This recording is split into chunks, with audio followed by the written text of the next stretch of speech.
اعوذ باللہ من الشیطان الرجیم بسم اللہ الرحمن الرحیم یحلفون باللہ لکم لیردوکم واللہ ورسولہ احق ان یردوہ ان کانوا مؤمنین۔ باب العلم انواریہ ایجوکیشنل سوسائٹی و جامعہ انواریہ حیدرآباد انڈیا کے زیر اہتمام اللہ تعالیٰ کی توفیق سے جلالین سورہ برات کا درس قسطوار جاری ہے۔ آج کا درس سورہ برات کی آیت نمبر 62 سے شروع ہوتا ہے۔ یحلفون باللہ لکم لیردوکم واللہ ورسولہ احق ان یردوہ ان کانوا مؤمنین۔ یہ لوگ تمہارے سامنے قسمیں کھاتے ہیں۔ یہ لوگ کون لوگ؟ جن کے بارے میں گفتگو چل رہی ہے، یعنی منافقین۔ تمہارے سامنے، تم اہل ایمان کے سامنے، تم مومنین کے سامنے، یہ لوگ تمہارے سامنے قسمیں کھاتے ہیں۔ یحلفون باللہ لکم، یہ لوگ تمہارے سامنے قسمیں کھاتے ہیں لیردوکم، تاکہ تمہیں راضی کریں۔ ارضا یرضی، ارضا راضی کرنا، خوش کرنا، تاکہ تمہیں راضی کریں۔ واللہ ورسولہ احق ان یردوہ ان کانوا مؤمنین۔ حالانکہ ان کانوا مؤمنین، اگر واقعتاً یہ مومن ہیں تو اللہ اور رسول اس کے زیادہ حقدار ہیں کہ یہ ان کو راضی کرنے کی فکر کریں۔ یہ تو آیت اور اس کا ترجمہ تھا۔ مصنف کیا گفتگو کرتے ہیں؟ ایھا المؤمنون یحلفون باللہ لکم، ایھا المؤمنون سے اشارہ کرنا چاہ رہے ہیں کہ یہاں پر مخاطب مومنین ہیں۔ یہ منافقین، یہ لوگ تمہارے سامنے اے ایمان والو قسمیں کھاتے ہیں، تمہارے سامنے قسمیں کھاتے ہیں۔ کس سلسلے میں قسمیں کھاتے ہیں؟ اس بارے میں جو خبر تم تک پہنچی اے ایمان والو۔ کس بات کی خبر؟ کہ انہوں نے رسول اللہ صلی اللہ علیہ وسلم کو اذیت دی، رسول اللہ صلی اللہ علیہ وسلم کا مذاق اڑایا، کہتے ہیں تو تمہارے سامنے قسمیں کھاتے ہیں۔ کیا قسم کھاتے ہیں؟ ما ہو کہ یہ تمہارے سامنے قسمیں کھاتے ہیں کہ انہوں نے رسول اللہ کا مذاق نہیں اڑایا۔ تمہارے سامنے قسمیں کھاتے ہیں لیردوکم، تاکہ تم کو راضی کریں۔ واللہ ورسولہ احق ان یردوہ، حالانکہ اگر یہ مومن ہیں تو اللہ اور رسول اس کے زیادہ حقدار ہیں کہ یہ ان کو راضی کرنے کی فکر کریں۔ کیسے؟ طاعت و فرما برداری کے ذریعے سے۔ ان کانوا مؤمنین، حقا، اگر واقعتاً یہ مومن ہیں۔ وتوحید الضمیر لتلازم الرضائین، یہاں مصنف ایک سوال کا جواب دے رہے ہیں۔ سوال آیت پر ہے اور ایک سوال، ایک اعتراض ہے، اس ایک اعتراض کا 3 جواب دے رہے ہیں۔ کس سے؟ وتوحید الضمیر سے۔ تو یہ سوال آیت پر وارد ہو رہا ہے اور حاصل یہ ہے کہ واللہ ورسولہ، اللہ ورسولہ، اللہ معطوف علیہ و حرف عطف، ورسولہ معطوف علیہ اپنے معطوف سے مل کر مبتدا، تو مبتدا مثنیٰ اور معطوف علیہ اپنے معطوف سے مل کر اس جملے میں مبتدا ہے، اور احق ان یردوہ، احق ان یردوہ، یہ جملہ اس کی خبر۔ مبتدا اور خبر میں افراد اور تثنیہ میں بھی مطابقت ضروری ہے۔ تو مبتدا ہے مثنیٰ اللہ ورسولہ، اور جو ضمیر لائی گئی یرزو ہو، جو ضمیر لائی گئی ہے، جو ضمیر لائی گئی وہ ضمیر مفرد کی ہے، تو ضمیر مفرد کی ہے تو مطابقت نہیں ہوئی۔ یہ ایک سوال ہے جو اس آیت پر وارد ہوتا ہے، یہ ایک سوال ہے۔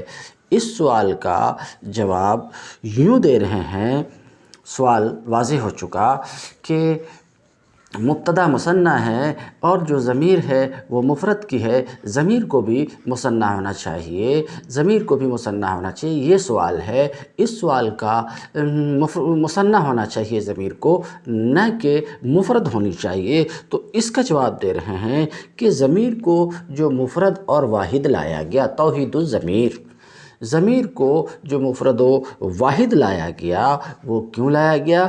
لتلازم الرضاعین، دونوں رضا میں تلازم کی وجہ سے، دونوں رضا میں تلازم کی وجہ سے کیا مطلب؟ یعنی رضا او رسول اللہ اور رضا اللہ یہ ایک ہی ہے۔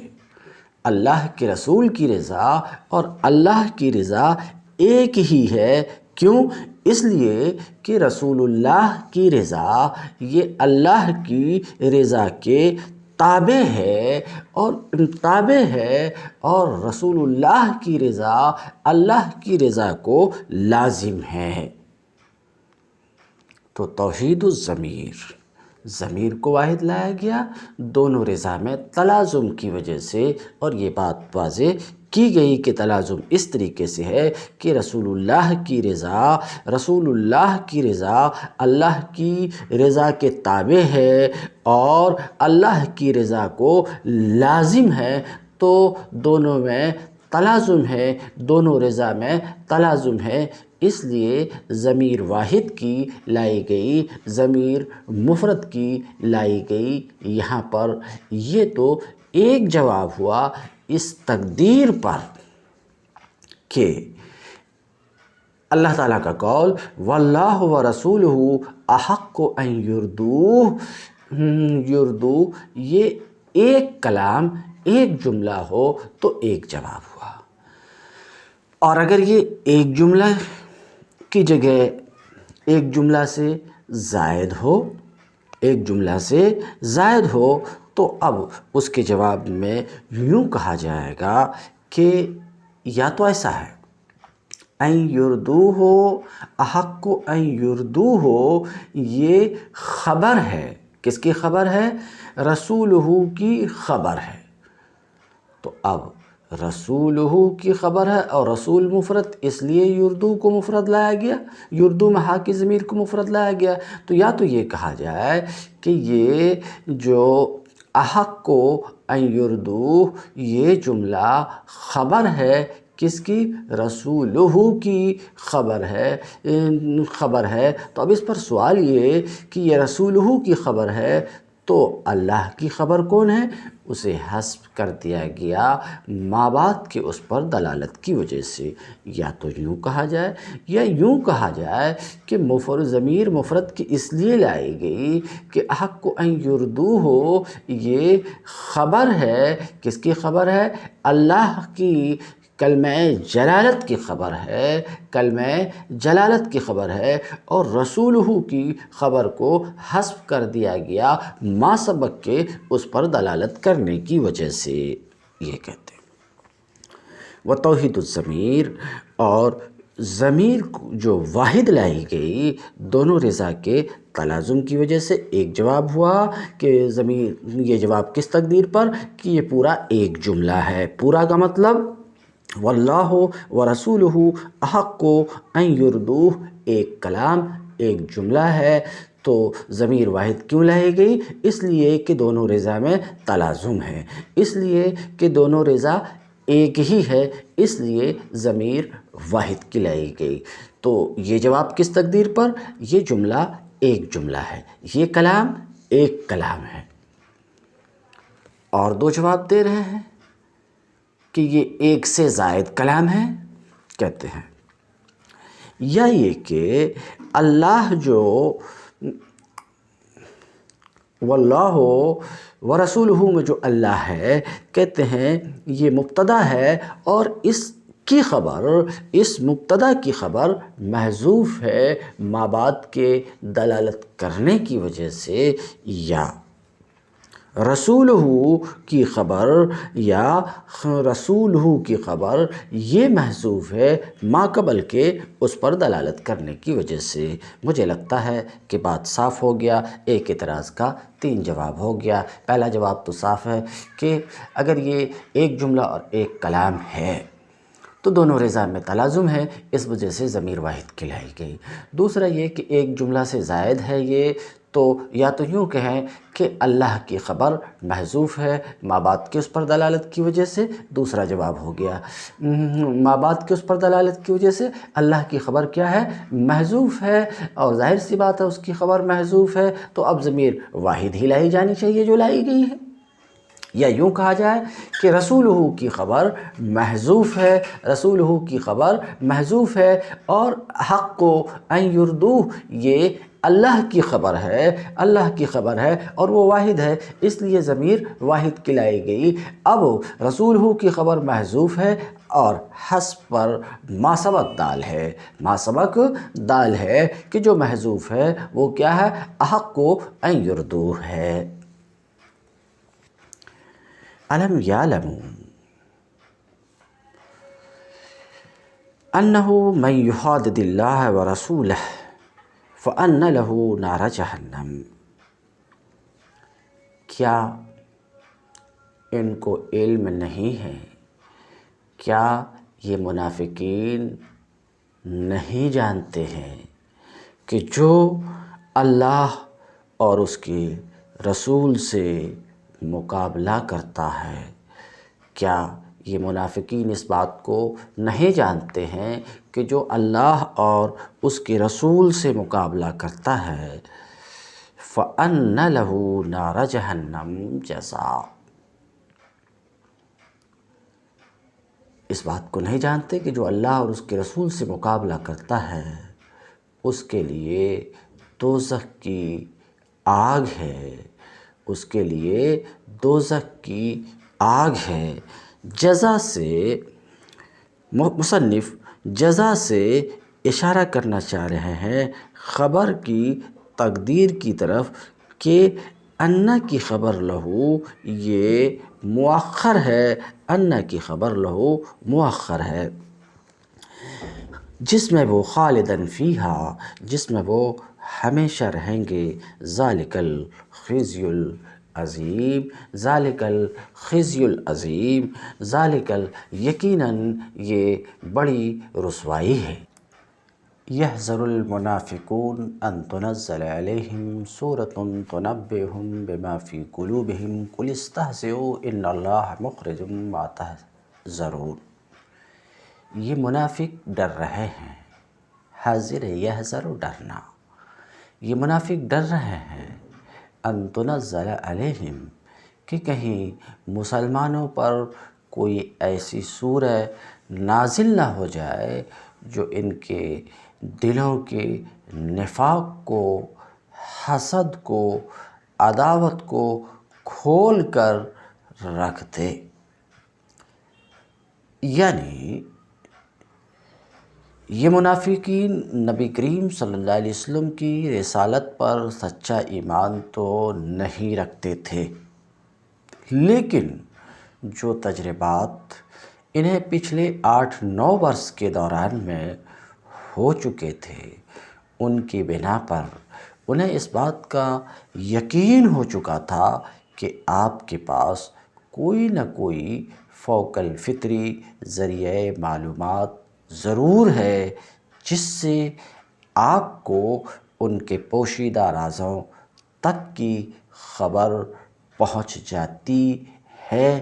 اس وجہ سے یہ منافقین ڈر رہے ہیں کہ کہیں مسلمانوں پر کوئی ایسی سورہ نازل نہ ہو جائے جو ان کے دلوں کے نفاق، عداوت اور حسد کو کھول کر رکھ دے۔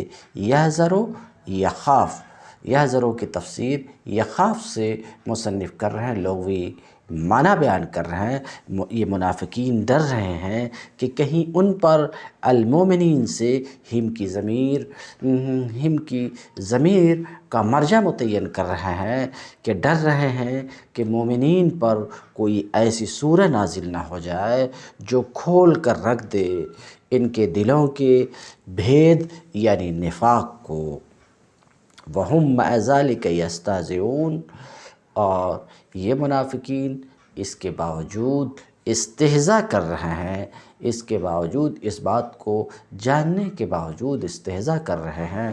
قُلِ اسْتَهْزِئُوا، اے محبوب کہہ دیجئے، استہزئوا اور مذاق اڑاؤ۔ استہزئوا فعل امر ہے، امر یہاں پر تحدید کے لیے ہے، زجر و توبیخ کے لیے ہے، ڈانٹنے کے لیے ہے۔ ان سے کہو کہ اور مذاق اڑاؤ، ان اللہ مخرج ما تحذرون، یقیناً اللہ اس بھید کو، اس نفاق کو کھول دینے والا ہے جس کے کھل جانے سے تم ڈر رہے ہو۔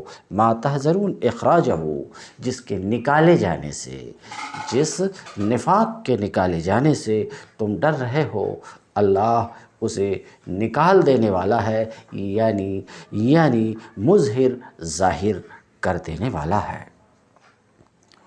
وَلَئِن سَأَلْتَهُمْ لَيَقُولُنَّ إِنَّمَا كُنَّا نَخُوضُ وَنَلْعَبُ، اگر ان سے پوچھو، لَئِن سَأَلْتَهُمْ، اگر ان سے پوچھو کہ تم کیا باتیں کر رہے تھے، ان منافقین سے پوچھو تم کیا باتیں کر رہے تھے، لَيَقُولُنَّ، تو جھٹ کہہ دیں گے، کیا کہہ دیں گے، انما کننا نخوض ونلعب، کہ ہم تو ہنسی مذاق اور دل لگی کر رہے تھے۔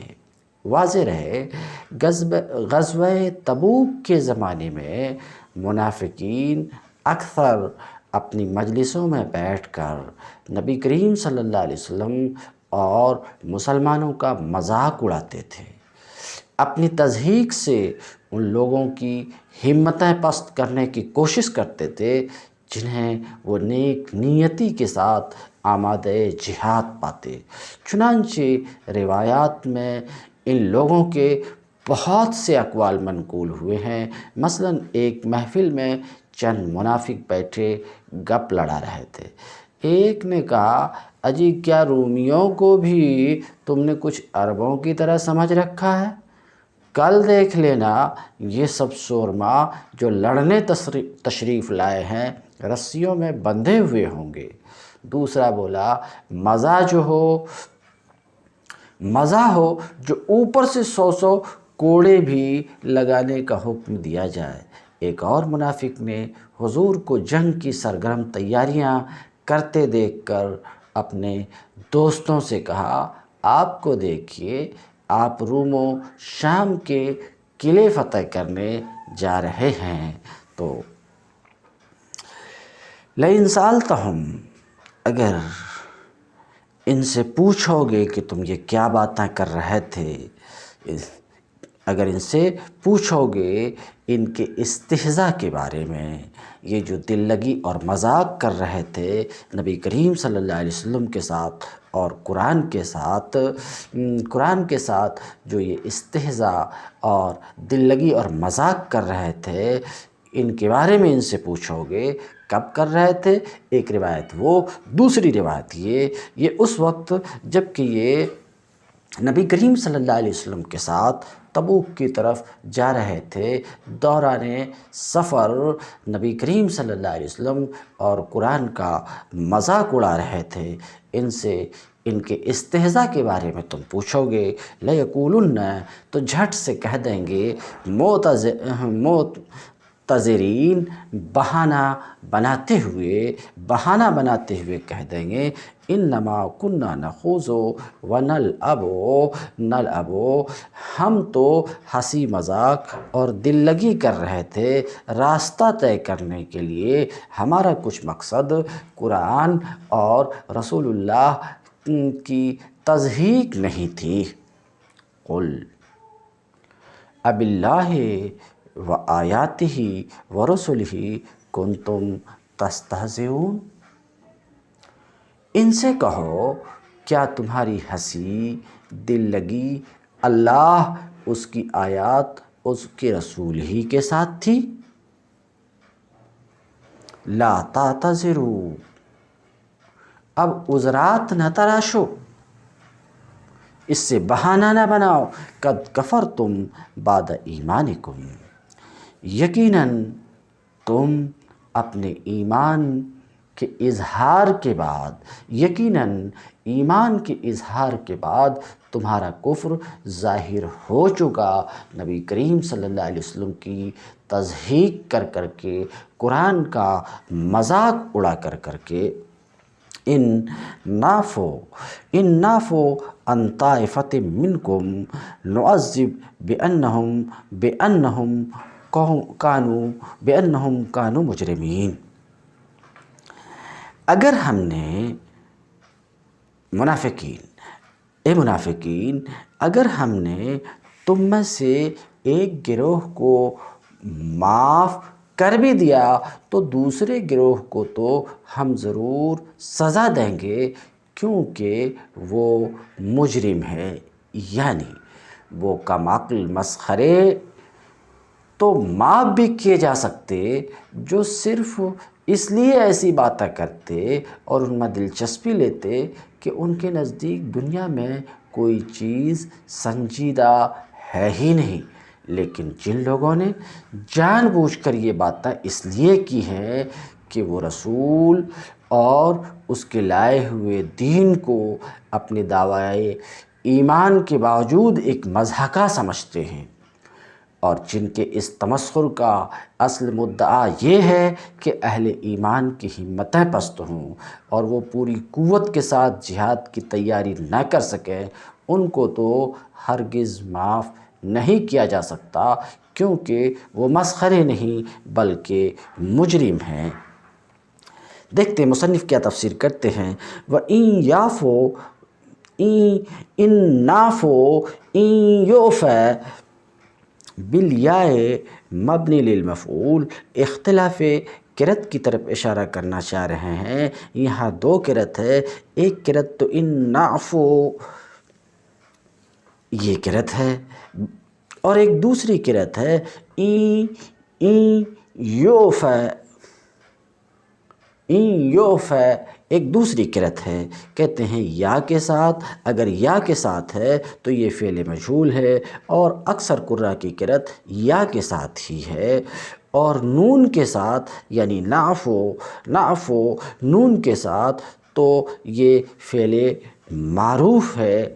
اگر ہم نے تم میں سے ایک گروہ کو معاف کر بھی دیا، اس کے اخلاص کی وجہ سے، اس کے توبہ کی وجہ سے، ایک تفسیر میں کر چکا ہوں، جیسے کہ مخشی بن حمیر کو اللہ رب العزت نے معاف کر دیا، نعذب طائفتاً تو ایک دوسرے گروہ کو تو ہم ضرور سزا دیں گے، اس لیے کہ وہ مجرم ہیں، نفاق و استہزاء پر مصر ہیں، جس کی ایک تفسیر ابھی میں بیان کر چکا ہوں۔ المنافقون والمنافقات بعضهم من بعض، منافق مرد اور عورتیں سب ایک دوسرے کے ہم رنگ ہیں، ای متشابہون فی الدین، ہم رنگ ہیں جیسے کہ ایک چیز کے شیء واحد کے ابعاض اور اجزاء بعض کے مشابہ ہوتے ہیں، ایسے ہی یہ منافق مرد اور عورتیں سب ایک دوسرے کے ہم رنگ ہیں کہ برائی کا حکم دیتے ہیں، یامرون بالمنکر برائی کا حکم دیتے ہیں، کفر اور نافرمانیوں کا حکم دیتے ہیں، وینہون عن المعروف اور نیکی سے روکتے ہیں، معروف یعنی ایمان اور فرما برداری بھلائی سے منع کرتے ہیں، وَيَقْبِضُونَ أَيْدِيَهُمْ اور نیکی سے یا فرما بردار طاعت میں خرچ کرنے سے اپنے ہاتھوں کو روکتے ہیں۔ یہ تمام منافقین کی مشترک خصوصیت ہے۔ ان سب کو برائی سے دلچسپی اور بھلائی سے عداوت ہوتی ہے۔ کوئی شخص برا کام کرنا چاہے تو ان کی ہمدردیاں، ان کے مشورے، ان کی ہمت افزائیاں، ان کی اعانتیں، ان کی سفارشیں، ان کی تعریفیں اور مدح سرائیاں سب اس کے لیے وقف ہوں گی۔ دل و جان سے خود اس برے کام میں شریک ہوں گے، دوسروں کو اس میں حصہ لینے کی ترغیب دیں گے، کرنے والوں کی ہمت بڑھائیں گے، اور ان کی ہر ادا سے یہ ظاہر ہوگا کہ اس برائی کے پروان چڑھنے ہی سے کچھ ان کے دل کو راحت، ان کی آنکھ کو ٹھنڈک پہنچتی ہے، بخلاف اس کے کہ کوئی بھلا کام ہو رہا ہو تو اس کی خبر سے ان کو صدمہ ہوتا ہے، اس کے تصور سے ان کا دل کانپتا ہے، اس کی تجویز تک انہیں گوارا نہیں ہوتی، اس کی طرف کسی کو بڑھتے دیکھتے ہیں تو ان کی روح بے چین ہونے لگتی ہے، ہر ممکن طریقے سے اس کی راہ میں روڑے اٹکاتے ہیں اور ہر تدبیر سے یہ کوشش کرتے ہیں کہ کسی طرح وہ اس نیکی سے باز آ جائے، اور باز نہیں آتا تو اس کام میں کامیاب نہ ہو سکے۔ پھر یہ بھی ان سب کا مشترک خاصہ ہے کہ نیکی کے کام میں خرچ کرنے کے لیے ان کا ہاتھ کبھی نہیں کھلتا، خواہ وہ کنجوس ہوں یا بڑے خرچ کرنے والے ہوں، بہرحال ان کی دولت یا تو تجوریوں کے لیے ہوتی ہے یا پھر حرام راستوں سے آتی اور حرام ہی راستوں میں بہہ جاتی، بدی کے لیے، چاہے وہ اپنے وقت کے قارون ہوں، مگر نیکی کے لیے ان سے زیادہ مفلس کوئی اور نہیں ہے۔ ینہون عن المنکر نیکی سے روکتے ہیں، وَيَقْبِضُونَ أَيْدِيَهُمْ اور اپنے ہاتھوں کو بند کرتے ہیں، کس سے؟ بھیجتے ہیں، عن الانفاق فی الطاعہ طاعت میں خرچ کرنے سے۔ نسوا اللہ فنسیہم انہوں نے اللہ کو فراموش کر دیا، فنسیہم تو اللہ نے بھی ان کو فراموش کر دیا، ترکو طاعتہ اس تفسیر سے، یہ جو مصنف تفسیر کر رہے ہیں اس تفسیر سے ایک اشکال کا جواب دینا چاہ رہے ہیں کہ لفظ ہے نسوا اللہ ہے، بظاہر مشکل ہے، یہ اللہ کو بھول گئے، بظاہر مشکل ہے اس لیے کہ نسیان حقیقی والے پر، ناسی پر، بھول جانے والے پر مذمت نہیں ہوتی ہے، بھولنے والے پر مذمت نہیں کی جاتی، کیونکہ وہ مکلف ہی نہیں ہوتا۔ اسی طریقے سے اللہ تعالیٰ کا قول وَنَسِيَهُمْ بظاہر یہ بھی مشکل ہے، اس لیے کہ حقیقت نسیان اللہ تعالیٰ کے حق میں محال ہے، اسی وجہ سے شارع نے دونوں جگہ میں نسیان کو اس کے لازم یعنی ترک، بھولنے کو ترک لازم ہے، آدمی جب کسی چیز کو بھول جاتا تو اسے چھوڑ دیتا ہے، تو دونوں جگہ نسیان کو اس کے لازم یعنی ترک پر محمول کیا، تو کہتے نسوا اللہ، ان منافقین نے اللہ کو فراموش کر دیا، یعنی اللہ کو فراموش کرنے کا مطلب اس کی اطاعت کو چھوڑ دیا۔ نسیان کی تفسیر ترک سے، یہ شے کی تفسیر اس کے لازم سے ہے، کیونکہ نسیان کو ترک لازم ہے۔ انہوں نے اللہ کی اطاعت کو چھوڑ دیا، فنسیہم، تو اللہ نے بھی ان کو اپنے لطف و کرم سے چھوڑ دیا۔ ان المنافقین هم الفاسقون، یقیناً منافق ہی، ان المنافقین هم الفاسقون، یقیناً یہ منافق ہی فاسق ہیں۔ وعد اللہ المنافقین والمنافقات والکفار نار جہنم خالداً فیہا ان المنافقین هم الفاسقون، یقیناً یہ منافق ہی فاسق بدکار ہیں، حد طاعت سے نکلے ہوئے ہیں۔ وعد اللہ المنافقین والمنافقات والکفار نار جہنم خالدین فیہا ہی حسبہم، ان منافق مردوں اور عورتوں اور کافروں کے لیے اللہ نے آتش دوزخ کا وعدہ کیا ہے، جس میں وہ ہمیشہ رہیں گے، اور وہی ان کی سزا، جس میں وہ ہمیشہ رہیں گے، خالدین فیہا، جس میں وہ ہمیشہ رہیں گے، اور یہی ان کے لیے موزوں ہیں، ہی حسبہم، یہی ان کی سزا، ان کے بدلہ کے لیے کافی ہے۔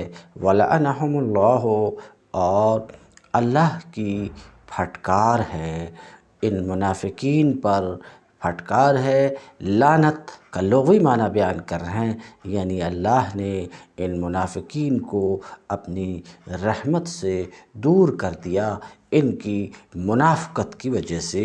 وَلَهُمْ عَذَابٌ مُقِيمٌ، اور ان کے لیے قائم رہنے والی سزا ہے، عذاب مقیم ہے، اے دائمی عذاب ہے۔ کالذین من قبلکم، کالذین من قبلکم، یہاں التفات ہے غائب سے خطاب کی طرف، یعنی منافقین کا غائبانہ ذکر کرتے کرتے یکایک ان سے براہ راست خطاب شروع ہوا ہے۔ تم اے منافقین، انتم ایھا المنافقین سے اشارہ کرنا چاہ رہے ہیں کہ یہاں التفات ہے، یہاں کیا ہے؟ التفات ہے، تم لوگوں کے رنگ ڈھنگ، اے منافقین، تم لوگوں کے رنگ ڈھنگ وہی ہیں جو تمہارے پیش روؤں کے تھے۔ اے منافقین، کالذین من قبلکم، تم لوگوں کے رنگ ڈھنگ وہی ہیں جو تمہارے پیش روؤں کے تھے، تمہارے اگلوں کے تھے۔ کانوا اشد منکم قوۃ، وہ تم سے زیادہ زور آور، واکثر اموالا واولادا، اور تم سے بڑھ کر مال اور اولاد والے تھے۔ فاستمتعوا بخلاقہم ای تمتعوا، پھر انہوں نے دنیا میں اپنے حصے کے مزے لوٹ لیے۔ خلاق کا لغوی معنی بتا رہے ہیں، حصہ یعنی دنیا میں اپنے حصے کے مزے لوٹ لیے۔ فاستمتعتم ایھا المنافقون، اے منافقین، تم نے بھی اپنے حصے کے مزے اسی طرح لوٹے جیسے انہوں نے لوٹے تھے۔ وخذتم کالذی خاضوا، اور ویسے ہی بحثوں میں، یعنی ویسے ہی ناحق بحثوں میں، باطل میں، اور نبی صلی اللہ علیہ وسلم پر تان میں پڑے جیسے وہ پڑے تھے۔ اولئک حبطت اعمالہم فی الدنیا والآخرہ، سو ان کا انجام یہ ہوا کہ دنیا اور آخرت میں ان کا سب کیا دھرا ضائع ہو گیا، اور وَأُولَئِکَ هُمُ الْخَاسِرُونَ، اور وہی دیوالیے ہیں، وہی خسارے میں ہیں۔ الم یاتہم نبأ الذین من قبلہم قوم نوح وعاد وثمود وقوم ابراہیم واصحاب مدین والمؤتفکات۔ کیا ان لوگوں کو اپنے اگلوں کی تاریخ نہیں پہنچی؟ یہاں سے پھر ان کا غائبانہ ذکر شروع ہو گیا۔ کیا ان لوگوں کو ان کے پیش روؤں اگلوں کی خبر نہیں پہنچی؟ نبأ کی تفسیر خبر سے کر کے لغوی معنی بتا رہے ہیں۔ کیا ان لوگوں کو ان کے اگلوں کی خبر نہیں پہنچی؟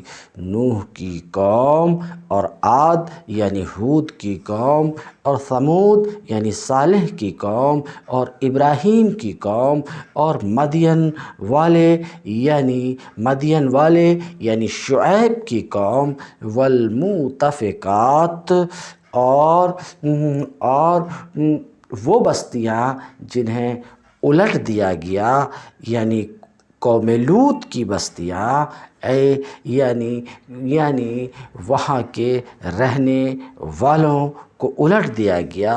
اتتہم رسلہم بالبینات، ان کے رسول ان کے پاس کھلی کھلی نشانیاں لے کر آئے، بینات یعنی معجزات لے کر آئے، تو انہوں نے اپنے رسولوں کو جھٹلایا تو وہ ہلاک و برباد کر دیے گئے۔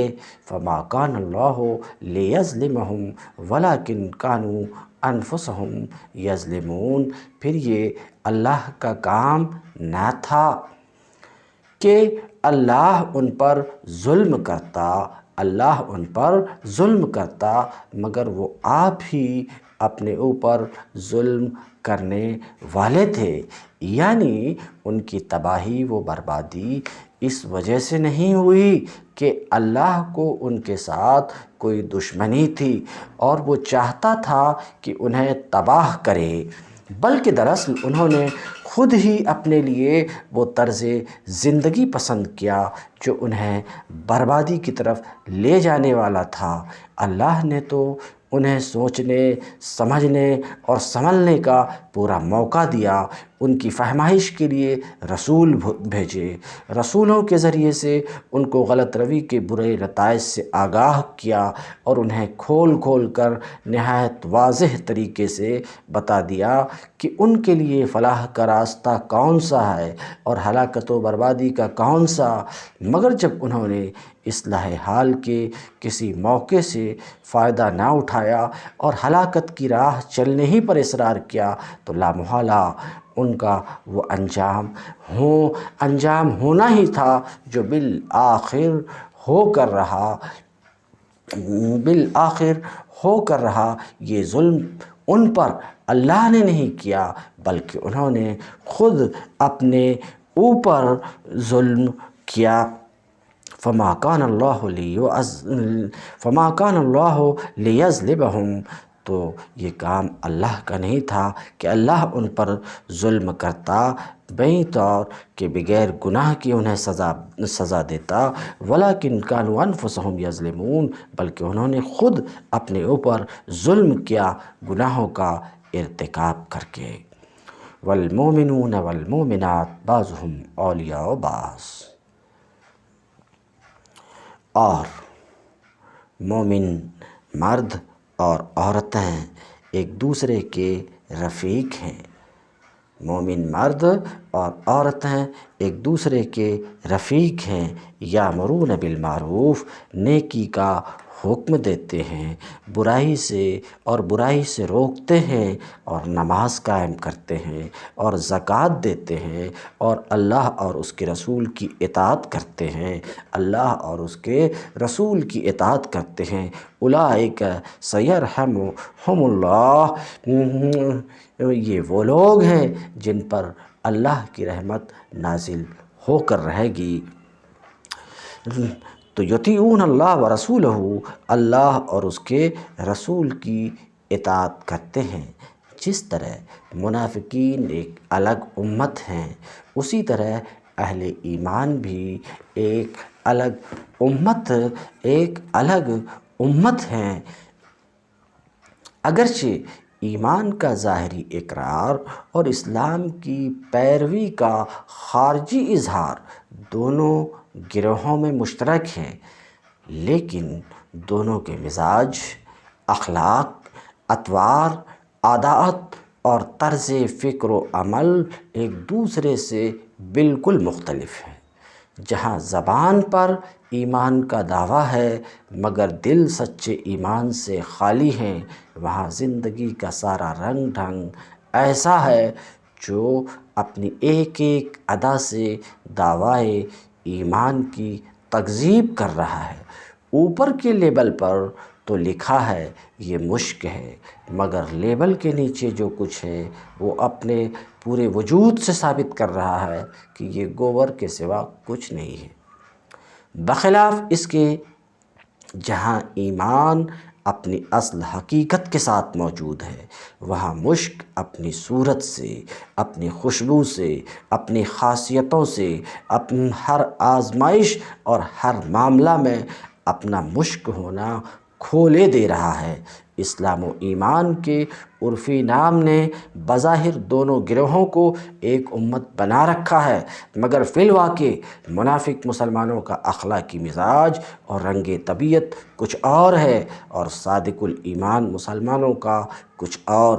اسی وجہ سے منافقانہ خصائل رکھنے والے مرد و زن ایک الگ جتھا بن گئے ہیں، جن کو خدا سے غفلت، برائی سے دلچسپی، نیکی سے دوری، خیر سے عدم تعاون کی مشترک خصوصیات نے ایک دوسرے سے وابستہ اور اہل ایمان سے عملاً بے تعلق کر دیا ہے۔ دوسری جانب سچے مومن مرد عورت ایک دوسرے گروہ بن گئے، جن کے سارے افراد میں یہ خصوصیت مشترک ہے کہ نیکی سے وہ دلچسپی رکھتے ہیں، برائی سے نفرت کرتے ہیں، خدا کی یاد ان کے لیے غذا کی طرح زندگی کی ناگزیر ضرورت میں شامل ہے، راہ خدا میں خرچ کرنے کے لیے ان کے دل اور ہاتھ کھلے ہوئے ہیں، خدا اور رسول کی اطاعت ان کی زندگی کا وتیرہ ہے۔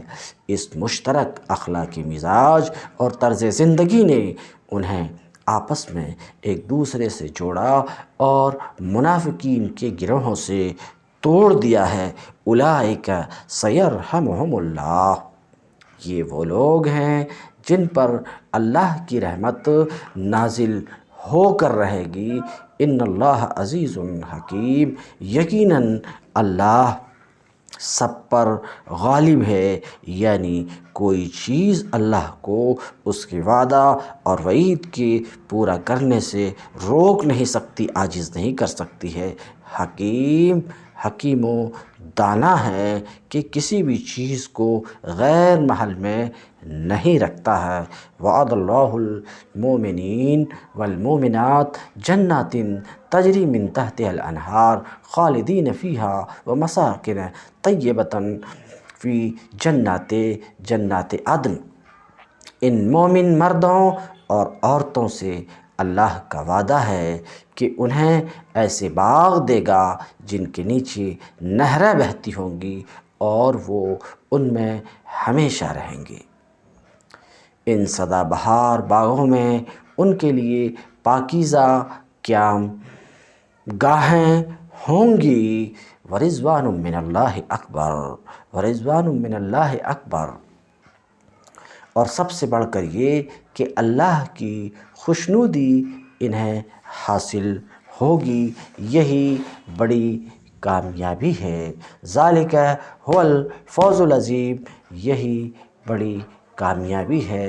اللہ کی خوشنودی کا حصول یہی بڑی کامیابی ہے۔ تم الدرس اليوم وآخر دعوانا ان الحمد للہ رب العالمین۔